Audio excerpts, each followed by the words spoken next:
भगवद गीता का एक सवाल है जो हम सबको कभी न कभी सोचने पर मजबूर करता है कि हम असल में हैं कौन। आज हम इसी की गहराई में उतरेंगे और समझने की कोशिश करेंगे शरीर और आत्मा के उस रिश्ते को जैसा गीता हमें बताती है। तो चलिए इसी सबसे बुनियादी सवाल से शुरू करते हैं। ये जो हमारा शरीर है, जिसे हम हर पल महसूस करते हैं, क्या यही मैं हूं या फिर इसके अंदर कोई और है जो चुपचाप सब कुछ देख रहा है, सब कुछ जान रहा है? गीता इसी पर्दे को उठाती है। गीता में एक बहुत ही कमाल का आइडिया दिया गया है। हमारे शरीर को एक नाम दिया गया है, क्षेत्र। अब चलिए देखते हैं कि इसका असली मतलब क्या है।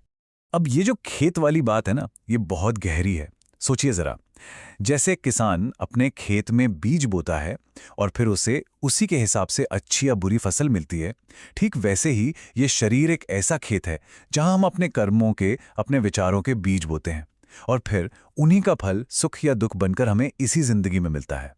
और हाँ, ये क्षेत्र सिर्फ हमारा हाड़ मांस का शरीर नहीं है। इसमें 5 तत्व तो हैं ही: पृथ्वी, जल, अग्नि, वायु, आकाश। लेकिन साथ ही हमारा मन, जो एक पल नहीं टिकता, हमारी बुद्धि, जो सही गलत के फैसले लेती है, और हमारा अहंकार, जो हर बात में मैं और मेरा ले आता है। ये सब भी इसी खेत का हिस्सा है। मतलब जो भी चीज बदल रही है वो सब क्षेत्र है। तो यहां पर 2 चीजें बिल्कुल साफ हो जाती हैं। एक तरफ है क्षेत्र, यानी हमारा शरीर और मन, जो पैदा होता है, बदलता है और एक दिन खत्म हो जाता है। और दूसरी तरफ है क्षेत्रज्ञ, यानी इन सारे बदलावों को जानने वाला, जो हमेशा एक जैसा रहता है, शाश्वत। अच्छा, तो अगर शरीर एक क्षेत्र यानी खेत है, तो फिर इसे जानने वाला कौन है? चलिए अब उस क्षेत्रज्ञ को समझते हैं, जो इस खेत का मालिक है, इसे जानने वाला है। क्षेत्रज्ञ वो चेतना है, वो आत्मा है जो इस शरीर में बैठकर सब कुछ महसूस करती है। खुशी, गम, दर्द, विचार, सब कुछ। ये वो असली मैं है जो शरीर और मन के हर नाटक का एक साइलेंट विटनेस है, एक साक्षी है।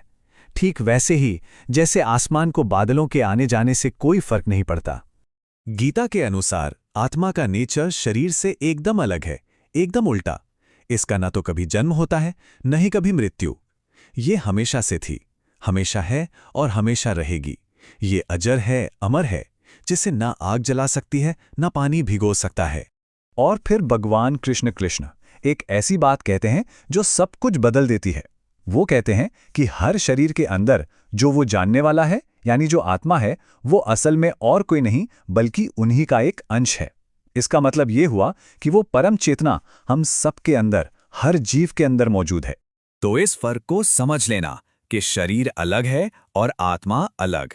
गीता के हिसाब से यही असली ज्ञान की पहली सीढ़ी है। पर यह ज्ञान होता कैसा है, चलिए देखते हैं।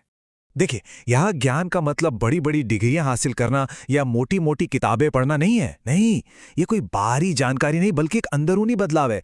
ये अपने अंदर कुछ खास गुणों को जगाने की बात है। तो ये हैं वो गुण जो एक सच्चे ज्ञानी इंसान में पाए जाते हैं। विनम्रता, किसी को तकलीफ न देना, माफ कर देने की ताकत, एक सरल जीवन और ईश्वर में एक पक्का विश्वास। जो इन गुणों को अपनी जिंदगी में उतार लेता है, गीता उसे ही असल में ज्ञानी मानती है। चलिए अब थोड़ा और गहरे चलते हैं, समझने की कोशिश करते हैं प्रकृति और आत्मा के उस खेल को जिसकी वजह से ये सारी दुनिया चल रही है। गीता में 2 शब्द बार बार आते हैं, एक है प्रकृति और दूसरा है पुरुष। प्रकृति यानी ये पूरा मटीरियल वर्ल्ड, ये पहाड़, नदियां, पेड़ पौधे और हमारा शरीर भी। ये एक्शन का एरिया है जहां हर पल कुछ न कुछ बदल रहा है। और पुरुष यानी आत्मा, जो सिर्फ शुद्ध चेतना है, एक मूक साक्षी जो बस सब कुछ देखती है पर उसमें हिस्सा नहीं लेती। यही पुरुष हर क्षेत्र में क्षेत्रज्ञ बनकर बैठा है। तो फिर हम सब इस जन्म मृत्यु के चक्कर में फंसते कैसे हैं?